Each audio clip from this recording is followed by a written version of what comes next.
مولاي صل وسلم دائما أبدا على حبيبك خير الخلق كلهم مولاي صل وسلم دائما أبدا على حبيبك خير الخلق كلهم هو الحبيب الذي ترجى شفاعته لكل هول من الأهواء بمقتحم مولاي صل وسلم دائما أبدا على حبيبك خير الخلق كلهم يا رب بالمصطفى بلغ سيدنا واغفر لنا ما مضى يا واسع الكرم. Assalamualaikum warahmatullahi wabarakatuh. Bismillah walhamdulillah wassalatu wassalamu ala rasulillah Sayyidina Muhammad ibn Abdillah wa ala alihi wa sahbihi wa man walah la hawla wa la quwata illa billah amma ba'du. Nawayna at-ta'allum wa at-ta'lim wa tadhakkur wa at-tadhkir wa an-naf'a wal intifa' wal ifadata wal istifadah wal hazz ala tamassuki bi kitabillahi wa sunnati rasulih wa ad-du'a ila al-huda wa ad-dalalata ala al-khair wa batigha'a wajhillah mardatihi wa qurbihi wa thawabihi subhanahu wa ta'ala ila hadratin nabiyil mustafa Muhammadin sallallahu alaihi wasallam. Al-Fatihah. A'udzu billahi minasy syaithanir rajim. Bismillahirrahmanirrahim. Alhamdulillahi rabbil alamin. Ar-Rahmanir Rahim. Maliki yaumiddin. Iyyaka na'budu wa iyyaka nasta'in. Ihdinas siratal mustaqim. Siratal ladzina an'amta 'alaihim ghairil maghdubi 'alaihim waladdallin. Amin. Para jamaah Bapak Ibu yang dirahmati oleh Allah, alhamdulillah pada kesempatan malam ini kita masih diberikan kesehatan oleh Allah. Masih diberikan kesempatan untuk bisa sholat maghrib berjamaah, kemudian bisa melanjutkan dengan ngaji bareng. InsyaAllah pembahasan pada kesempatan malam ini melanjutkan pembahasan kemarin tentang masalah fikih puasa. Yang kemarin kita bahas adalah diantaranya tentang definisi puasa, di mana puasa itu adalah menahan diri dari hal-hal yang membatalkannya, mulai dari terbit fajar yaitu waktu subuh sampai terbenamnya matahari yaitu waktu maghrib.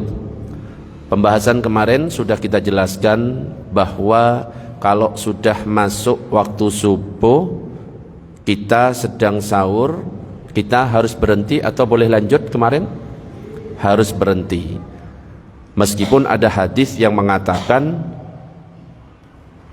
bahwa kalau misalkan ketika Bilal azan ya sekitar jam 3-an, Nabi mengatakan kulu washrabu, makan dan minumlah. Artinya apa? Ya memang waktunya makan, memang waktunya sahur. Tapi Nabi juga mengatakan makan minumlah kalian sampai Ibnu Ummi Maktum azan, karena dia tidak akan azan kecuali setelah terbitnya fajar shadiq. Nah, azan yang kedua ini Abdullah bin Ummi Maktum, Nabi mengatakan stop, berhenti. Maka kalau misalkan kita lanjutkan, ya batal. Dan ini diperjelas oleh Imam Nawawi, bahwa kalau misalkan ada orang lagi makan sahur, bagus ya, podcastannya itu loh keren ya. Allahumma shalli ala sayyidina Muhammad. Dan itu tadi keterangan yang saya sampaikan diperjelas oleh Imam Nawawi bahwa ketika kita lagi makan kok tiba-tiba terdengar suara azan, maka wajib berhenti. Dalam kitab Al-Majmu' Syarhul Muhadzab dikatakan man tala'al fajru wa fihi ta'amun falyalfidhu wa yutimma sawmuhu fa in ibtala'ahu ba'da ilmihi bil fajri batala sawmuhu wa hadza la khilafa fihi. Barang siapa ketika terbit fajar azan subuh sedangkan di mulutnya masih ada makanan, maka dia harus mengeluarkannya, dilepeh, dimuntahkan, dan wajib menyempurnakan puasanya, segera kumur-kumur. Nggak boleh ya menyempatkan untuk minum, nggak boleh. Jika dia dikatakan dalam kitab Safinatun Najah arkanuhu thalathatu asya, bahwa rukun puasa itu ada 3 perkara. Jadi namanya rukun kalau satu saja tidak dipenuhi maka tidak sah. Apa saja 3 rukun itu? Yang pertama adalah an-niyatu lailan likulli yaumin fil fardhi, niat pada malam hari untuk setiap hari dalam puasa yang wajib. Yang kedua, wa tarku kulli muftirin dzakiran ghair. Jadi yang pertama, niat di malam hari. Jadi puasa Ramadan itu termasuk puasa wajib, maka niatnya harus ada sejak malam hari. Bahkan dalam keterangan ulama, kita sudah bisa niat setelah maghrib. Azan maghrib, habis makan misalkan, kita kemudian niat nawaitu sauma ghadin an ada'i fardhi syahri ramadhani hadhihi sanati fardhulillahi ta'ala, itu sudah bisa. Jadi niat itu waktunya terbentang mulai dari ba'da maghrib sampai sebelum subuh. Tapi yang biasa kita lakukan biasanya setelah sholat tarawih. Dan ingat, puasa Ramadan termasuk yang penting lagi nggak makan sama sekali.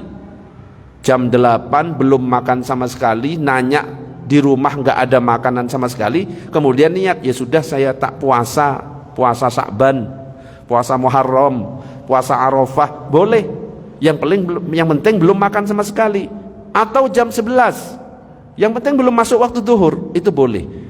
Kalau puasa sunnah berbeda dengan puasa wajib. Salah satunya adalah puasa Ramadan, wajib dilakukan. Niat itu terbentang dari ba'da maghrib sampai sebelum subuh. Kalau ada pas waktu subuh dia terbangun lagi azan subuh kemudian niat, tidak sah puasanya. Atau baru bangun jam 5 belum niat sama sekali, gak sah puasanya. Tetapi meskipun gak sah puasanya bukan berarti kemudian di pagi hari boleh sarapan, di siang hari makan siang, enggak. Tapi dia harus nahan dari pagi sampai terbenam matahari, dan nanti di luar Ramadan wajib qadha. Kalau ada cuma melafatkan gak pakai melintaskan dalam hati, gak sah. Jadi di samping diniatkan, dilafatkan, maka juga harus Yang kedua, niat dengan mazhab Syafi'i. Kalau mazhab Syafi'i yang biasa kita lakukan setiap malam. Kalau seandainya sewaktu-waktu kita lupa di tengah Ramadan, gak niat jami'i syahri ramadhani hadhihi sanati taqlidan lil imami Malik fardhon lillahi ta'ala. Jadi kalau seandainya Pak Yanto lupa, gak niat sama sekali, maka puasanya tetap sah. Allahumma shalli ala sayyidina Muhammad. Kalau nggak mampu 2 bulan berturut-turut ngasih makan fakir miskin 60. Nah itu kalau misalkan membatalkan puasa dengan cara berhubungan suami istri. Jadi kita harus meninggalkan perkara-perkara yang membatalkan. Nggak wajib sholat, nggak wajib berpuasa, nggak wajib zakat, tapi karena dia nggak pernah berbuat dosa, maka tempatnya nanti di surga. Makanya kalau misalkan kita kok pengen ya tanpa sholat fidyah, maka harus dalam bentuk beras atau makanan pokok. Dan fidyah itu pembagiannya beda dengan zakat. Kalau fidyah diberikan kepada fakir miskin, itu tok. Kalau zakat, misalkan yang membayar fidyah itu contohnya orang tua tidak berpuasa misalkan karena tidak mampu sebulan penuh, terus dia ini kasih berapa, ini kasih berapa, apalagi sama-sama tetangga, kalau ditanya sahnya tetap sah. Misalkan 3 hari nggak puasa, kita mau ngeluarkan 3 mud, 1 mudnya itu 7 on, berarti 3 kali 7 21 on, kasih ke satu fakir miskin, dibagi aja 7 7 7, supaya apa? Yang lain tidak iri. Termasuk zakat fitrah, dikasih ke ini, dapat lagi dari masjid ini, sebenarnya boleh ya, tapi alangkah baiknya merata. Ada jamaah yang nanya, Ustadz, ini di masjid ini biasanya didata, jumlah warganya didata, jadi yang dapat itu tidak hanya fakir miskin, warga yang kaya itu dapat zakat fitrah. Apakah sah? Ada yang nanya kayak gitu. Itu tidak sah. Jadi harus benar-benar ada datanya. Makanya kalau NU itu kan ada datanya biasanya, Lazisnu itu ada data-data fakir miskin yang berhak mendapatkan. Nah, itu yang pertama. Yang kedua tentang buka puasa. Ada yang azan lebih cepat, misalkan Al-Marwah azannya jam 18.00, Al-Mansur jam 18 kurang 5 menit. Ikut yang mana? Ikut Al-Mansur apa Al-Marwah? Ikut yang mana, Bah? Ikut yang terdekat atau ikut yang pas waktunya?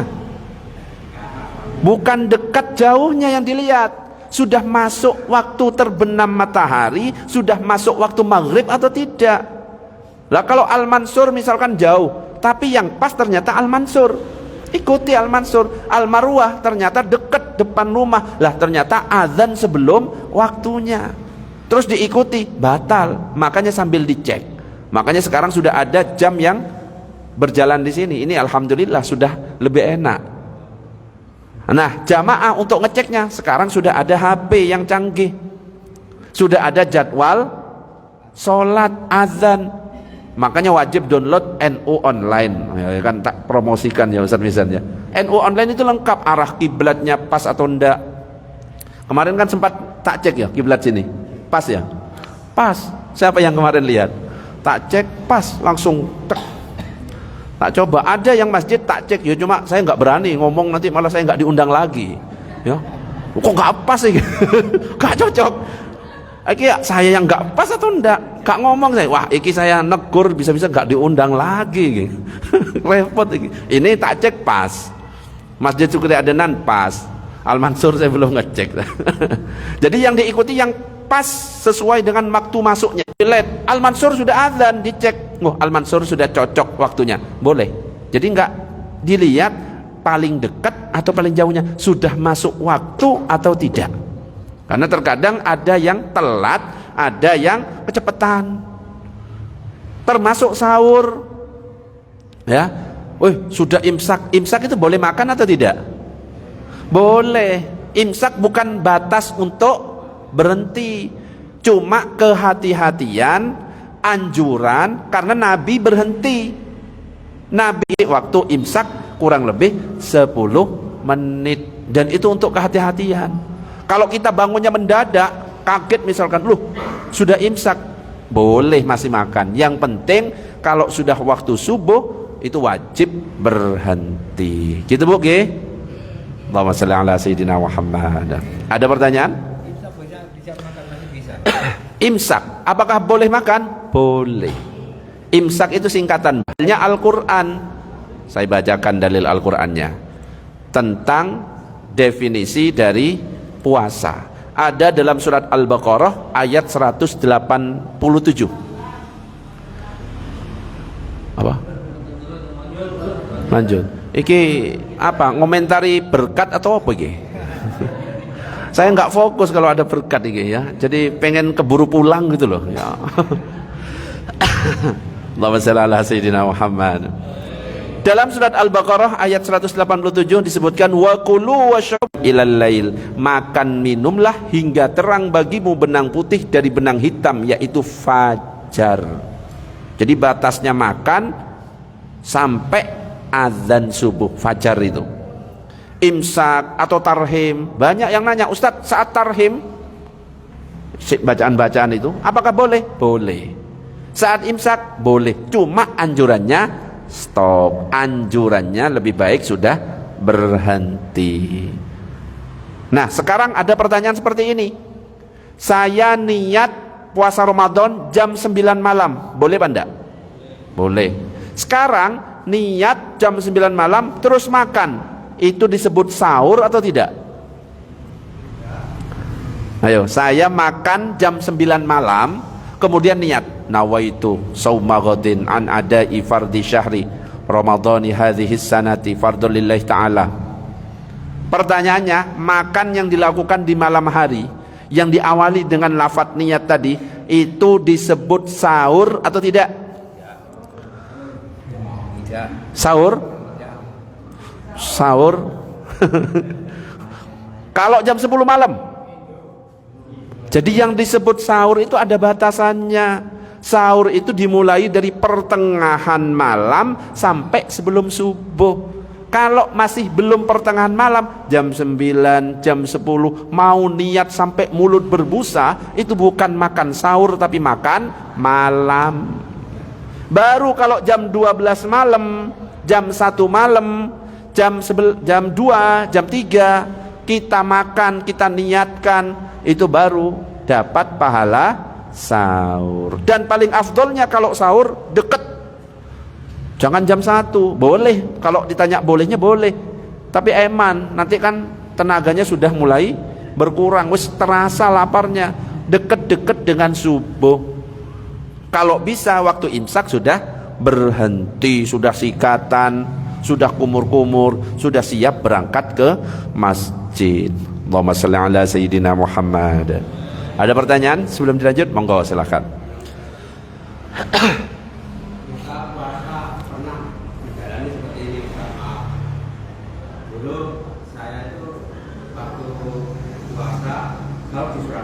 Sahur di Surabaya,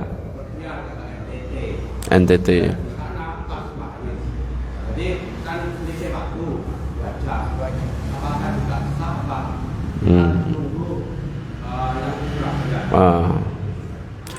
Kita sahur, kita berbuka mengikuti daerah di mana kita berada. Bahkan kadang-kadang kalau kita lintas negara, lintas Eropa, 1 hari bisa hilang. Paham enggak maksudnya? Berangkat Minggu, tapi karena kita ke arah timur kan mendekat ke matahari. Seninnya gak kelewat, ternyata langsung Selasa. Senin itu sholat apa enggak? Ya gak perlu. Kenapa? Di mana kita berada, di situ yang kita lakukan sholatnya, buka puasanya. Termasuk misalkan saya berangkat dari negara Indonesia, sudah sholat subuh, berangkatnya habis subuh, berangkat ke benua mana gitu loh. Ternyata di sana nyampenya jam 3 malam, masuk waktu subuh lagi, sholat subuh lagi.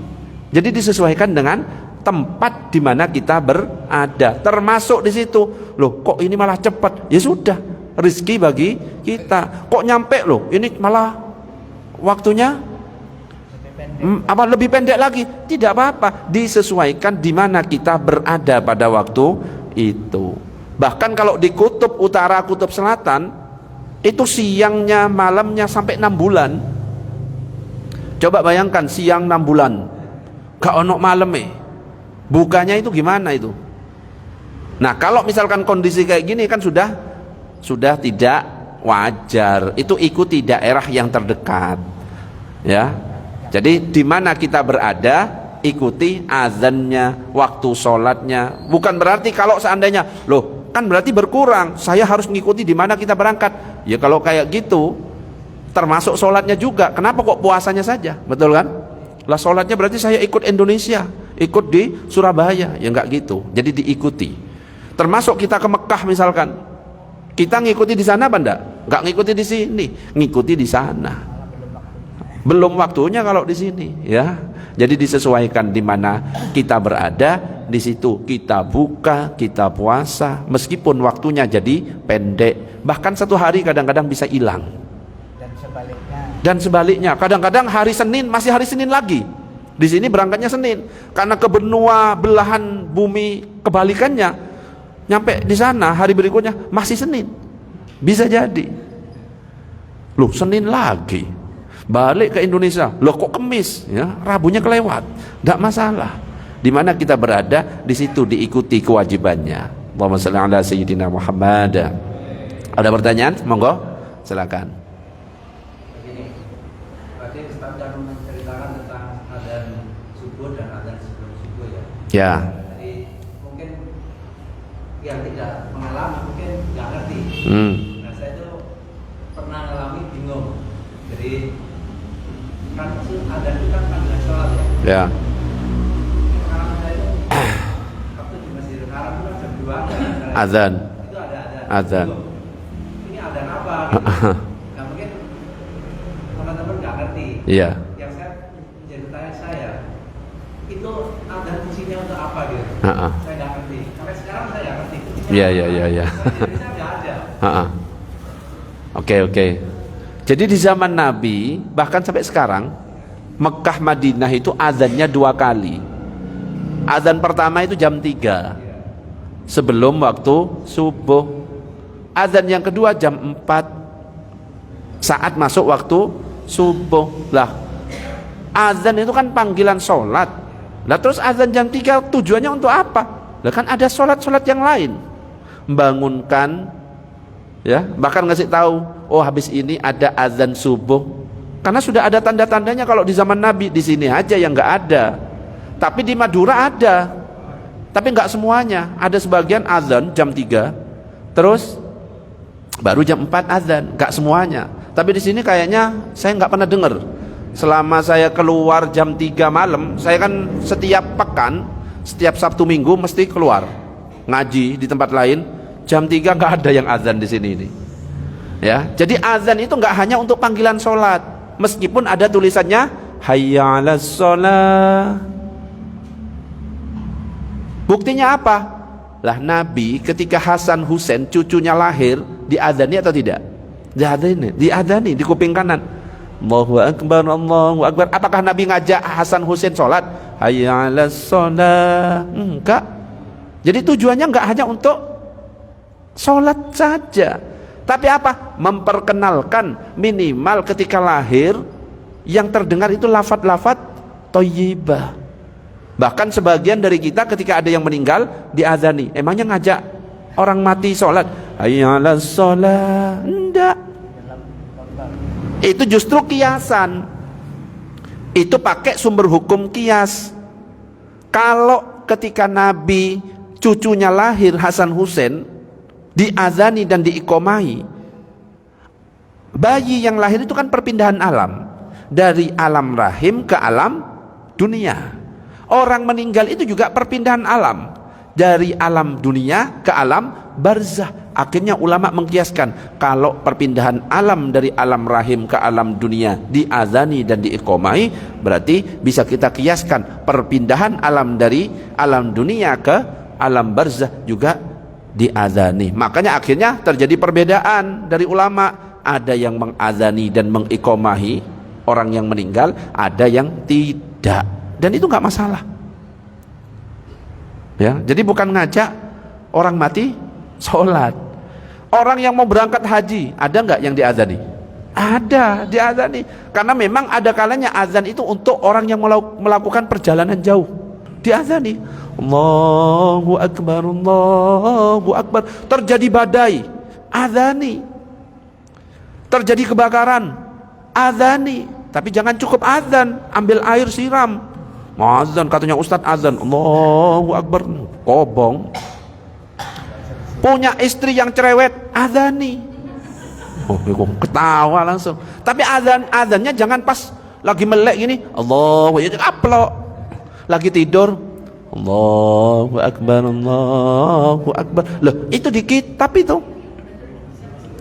Nanti praktekkan Pak Kasun. Oke? Istri lagi tidur, Allahu akbar. Hah? Ngawur, dikira saya orang mati, ngono paling. Loh enggak, ada binatang liar diazani untuk menjinakkan. Jadi macam-macam gunanya adzan. Nggih? Allahumma shalli ala sayyidina Muhammad. Ada lagi pertanyaan, monggo silakan.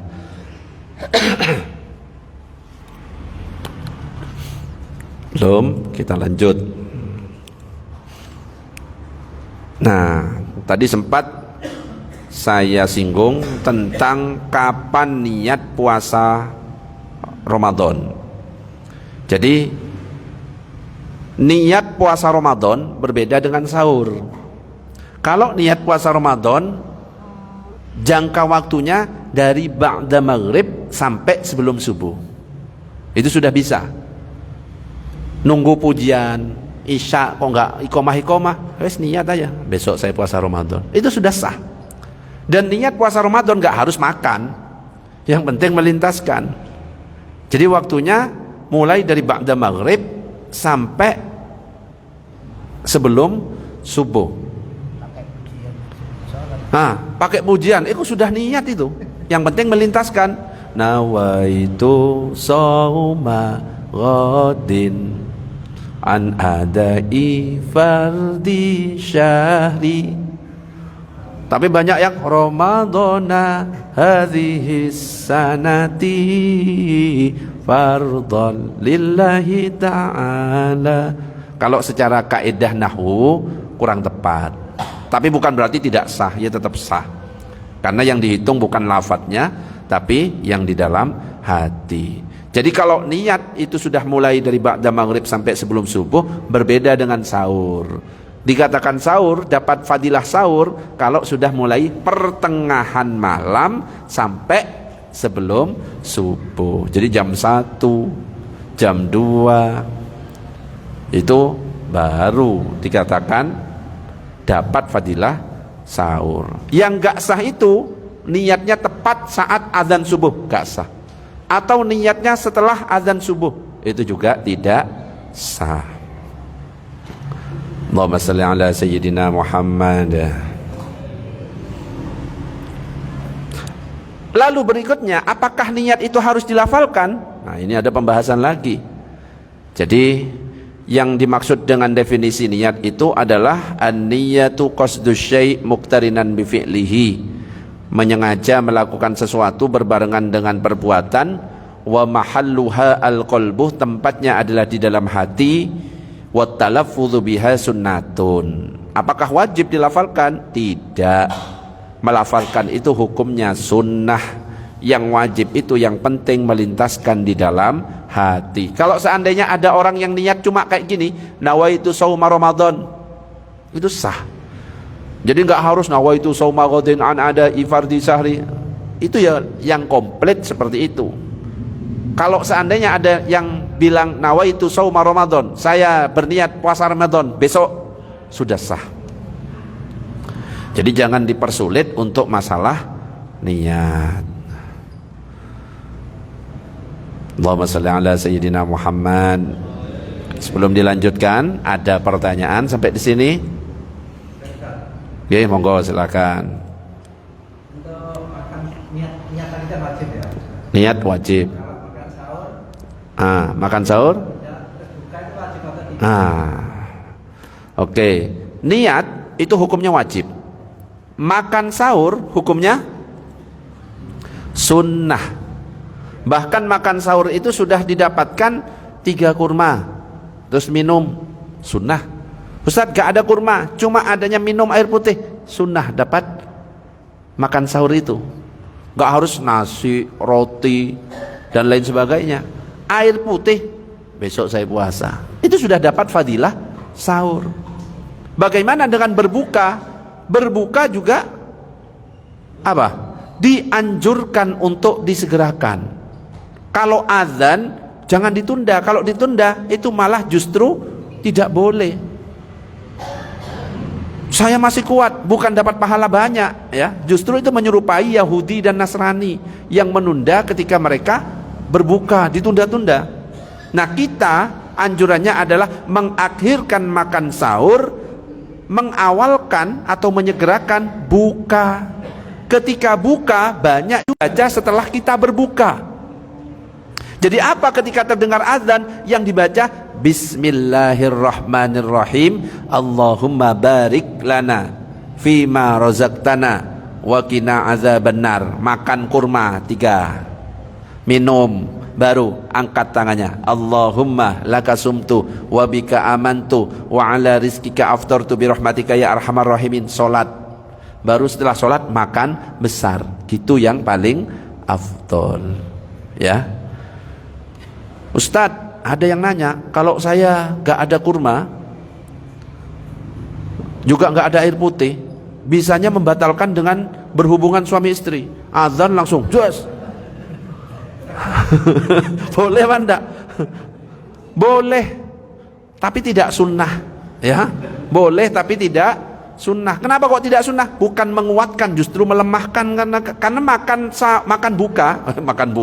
Karena berbuka itu tujuannya apa? Menguatkan badan. Lah kalau kita berhubungan suami istri bukan menguatkan, justru membuat loyo. Makanya meskipun tetap sah puasanya, tapi tidak sunnah. Sunnahnya tetap dengan kurma yang manis-manis. Kalau nggak ada ya air putih. Allahumma shalli ala sayyidina Muhammad. Ada pertanyaan? Monggo. Sebaiknya kalau mau adzan itu membatalkan sholat. Puasa dulu atau Ya, betul. Untuk muadzin membatalkan dulu. Jangan nanti saya masih kuat setelah azan. Enggak, yang penting masuk waktu meskipun belum azan. Masuk waktu. Misalkan jadwalnya di atas 18.00. Oh, sudah masuk. Wes minum aja. Loh kan belum azan. Enggak apa-apa. Ya, sudah masuk waktu. Seandainya enggak ada orang azan, yang penting masuk waktu. Minum. Langsung azan. Atau di pertengahan kalau misalkan agak ragu, kok kayak gak mantep kalau belum ada azan. Allahu Akbar, Allahu Akbar. Minum. Allahumma lakasumtu. Kalau misalkan ragu itu masuk belum ya. Tapi sebenarnya sudah bisa. Ya, meskipun azan belum terdengar, yang penting jadwalnya sudah cocok, maka boleh minum. Lah iya, makanya khawatir keselak. Azan ya bisa-bisa malah gak semangat. Oke, ada lagi pertanyaan, monggo. Ada? Oke, monggo, Bah.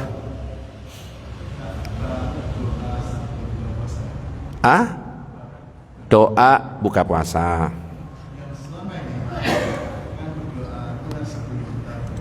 Ya.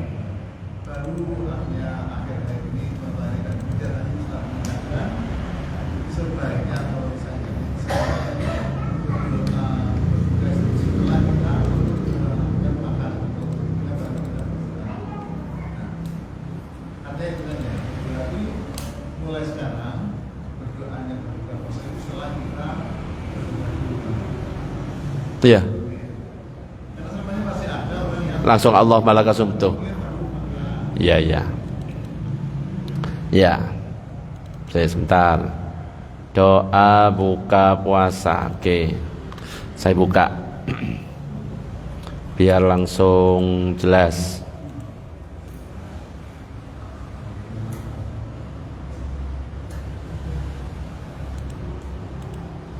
Nah, ini. Kapan waktu membaca doa berbuka puasa? Jawabannya adalah membacanya adalah setelah membatalkan puasa. Jadi ketika mau membatalkan, yang diucapkan adalah Bismillahirrahmanirrahim. Adapun saat mau membatalkan puasa, baca basmalah sama Allahumma barik lana fima razaqtana wa qina azabannar. Baru setelah dibatalkan 3 kurma misalkan, minum kemudian baru kita baca. Dan ini dijelaskan dalam kitab Fathul Mu'in. Wa yusannu ayyakula aqibal fitri Allahumma lakasumtu ila akhirih. Dan disunnahkan berdoa setelah berbuka atau membatalkan puasa dengan mengucapkan Allahumma lakasumtu dan seterusnya. Jadi ulama, cuma kita itu sudah kadung melakukan Allahumma lakasumtu wa bika amantu, seakan-akan itu yang benar. Makanya kita gunanya ngaji, tak luruskan sesuai dengan pendapat dari para ulama. Dan ini ada dalam kitab Fathul Mu'in. Fathul Mu'in ini kitab yang dibaca di pondok-pondok pesantren. Yang benar seperti itu sebenarnya. Ustadz, gimana dengan yang sebelum-sebelumnya? Ya tetap sah, karena berdoa itu hukumnya sunnah. Alangkah baiknya hukum berdoa sunnah caranya benar. Makanya saya sampaikan, ketika azan terdengar langsung Bismillahirrahmanirrahim. Mau singkat Bismillah boleh, lebih lengkap Bismillahirrahmanirrahim. Fathul Mu'in. Ada lagi? Sudah ya? Sudah bunyi ya? Sudah. Apalagi berkatnya wis siap ya. Jadi harus segera diakhiri. Mudah-mudahan manfaat, mudah-mudahan semuanya disampaikan ke bulan Ramadan semuanya. Amin ya rabbal alamin. Kita tutup dengan doa kafaratul majlis. Subhanakallahumma wa bihamdika asyhadu an la ilaha illa anta astaghfiruka wa atubu ilaik. Assalamualaikum warahmatullahi wabarakatuh.